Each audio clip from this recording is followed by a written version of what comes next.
কৃত্রিম বুদ্ধিমত্তা মানে এআই। আজকাল তো এই শব্দটা সব জায়গায়, তাই না? স্মার্টফোন থেকে শুরু করে স্মার্ট টিভি, আরে এখন তো কফি মেকারেও নাকি এআই। তো এত যে শোরগোল, এই এআই জিনিসটা আসলে কি? আর এটা কি আসলেই আমাদের সবার ভবিষ্যৎকে নতুন করে গড়ে দিচ্ছে? চলুন আজ এই ব্যাপারটা একটু তলিয়ে দেখা যাক। আচ্ছা, এআই এর কথা ভাবলেই আমাদের মাথায় কি আসে?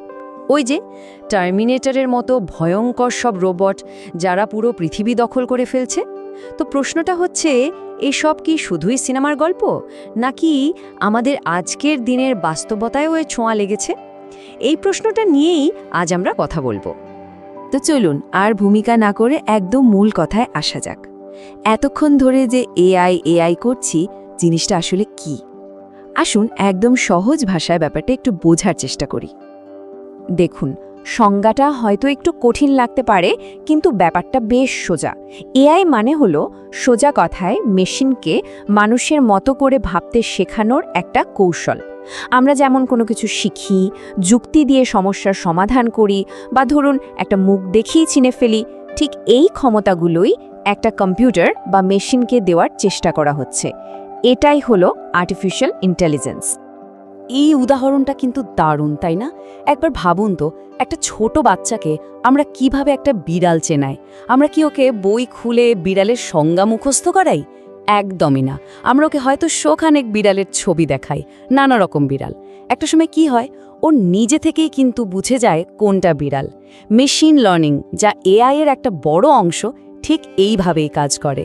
ওকে হাজার হাজার ডেটা দেওয়া হয়, আর ও সেই ডেটা থেকে নিজে নিজেই প্যাটার্ন খুঁজে বের করতে শেখে। বলতে পারেন এটাই এআই এর আসল ম্যাজিক। তবে এখানে একটা খুব জরুরি বিষয় আছে। আমরা রোজকার জীবনে যে এআই ব্যবহার করি, ধরুন গুগল ম্যাপস বা ফোনের সিরি, অ্যালেক্সা, এগুলোকে বলা হয় ন্যারো এআই। মানে কি? মানে হলো এরা শুধু একটাই নির্দিষ্ট কাজ খুব ভালোভাবে করতে পারে। গুগল ম্যাপস শুধু রাস্তা চেনে, অন্য কিছু পারে না। কিন্তু সিনেমায় যে এআই দেখানো হয়, যেটা কিনা মানুষের মতো যে কোনো কাজ করতে পারে, চিন্তা করতে পারে, ওটাকে বলে জেনারেল এআই। আর সত্যি কথা বলতে কি, ওই জিনিসটা এখনো তৈরিই হয়নি, ওটা এখনো কল্পবিজ্ঞানের মধ্যেই আছে।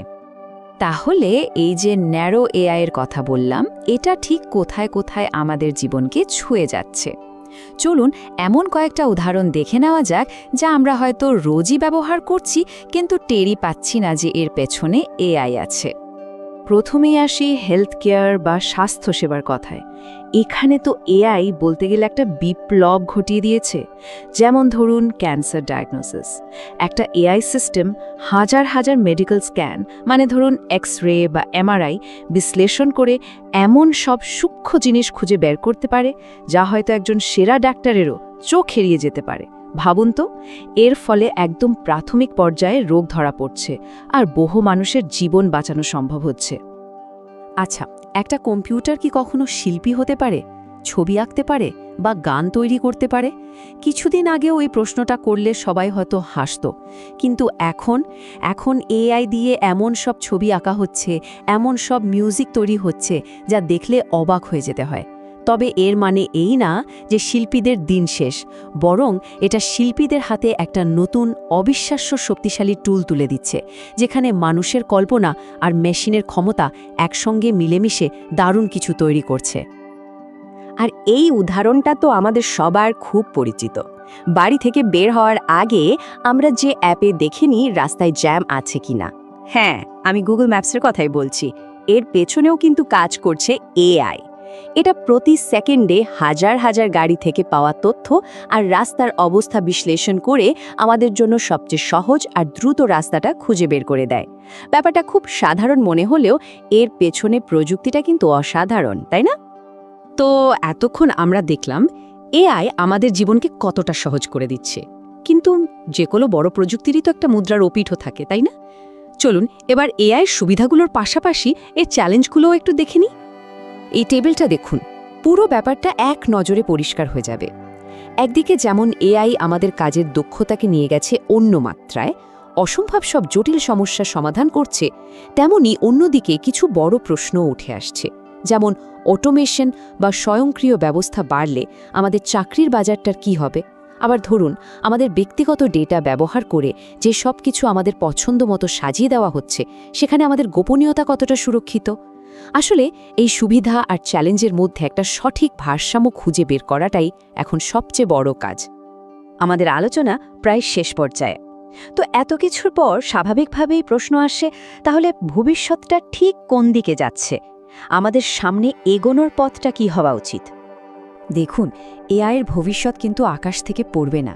এই ভবিষ্যৎটা আমাদের সবার মিলেই গড়তে হবে। আর তার জন্য কয়েকটা বিষয় খুব জরুরি। আমাদের এমন নিয়মকানুন বানাতে হবে যা নৈতিক আর সবার জন্য সমান। আমাদের এমন প্রযুক্তি তৈরি করতে হবে যেখানে মানুষ আর এআই একে অপরের প্রতিযোগী না হয়ে সহযোগী হয়ে কাজ করবে। আর সবচেয়ে গুরুত্বপূর্ণ হলো আমাদের সবাইকে সব সময় নতুন কিছু শেখার জন্য আর এই বদলাতে থাকা পরিস্থিতির সাথে মানিয়ে নেওয়ার জন্য তৈরি থাকতে হবে।